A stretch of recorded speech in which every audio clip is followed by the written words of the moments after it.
Question पूछा है find the unit vector in the direction of the vector A vector is equals to I K plus जे के plus 2k cap. Question पूछा है find the unit vector in the direction of the vector A vector is equals to I K plus जे के plus 2k cap. तो इसका solution काफ़ी simple है। Solution हम करेंगे। सोल्यूशन तो हमको पता है, हमने पढ़ा है, तुमने पढ़ा होगा कि कोई भी वेक्टर का कोई यूनिट वेक्टर तब कहते हैं जब उसके ऊपर कैप लगी हुई है। कोई भी वेक्टर के ऊपर अगर कैप लगी हुई हो तो वह यूनिट वेक्टर होता है। तो यहाँ पर यूनिट वेक्टर निकालने का तरीका क्या है, हमको ए वेक्टर दे रखा है तो A cap unit vector A cap हो गया। ए कैप ही हमारा यूनिट वेक्टर है।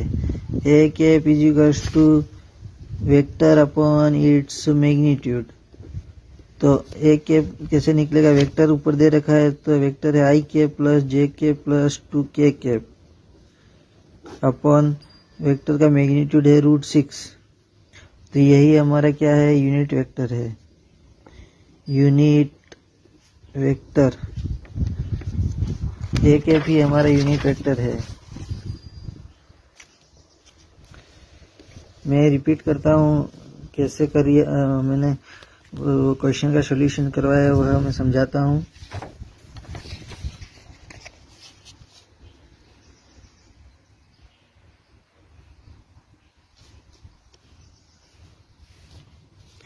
कोई भी वेक्टर है उसके ऊपर अगर कैप लगी हुई है तो वही यूनिट वेक्टर होता है।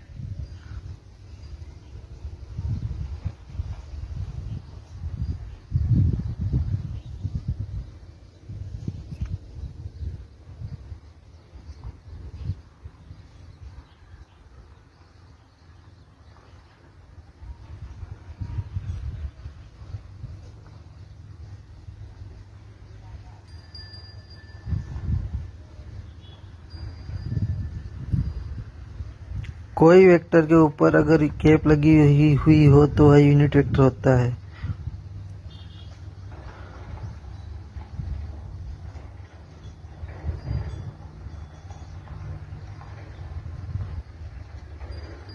कोई वेक्टर के ऊपर अगर कैप लगी हुई हो तो वह यूनिट वेक्टर होता है। यहाँ पर ए कैप यूनिट वेक्टर है।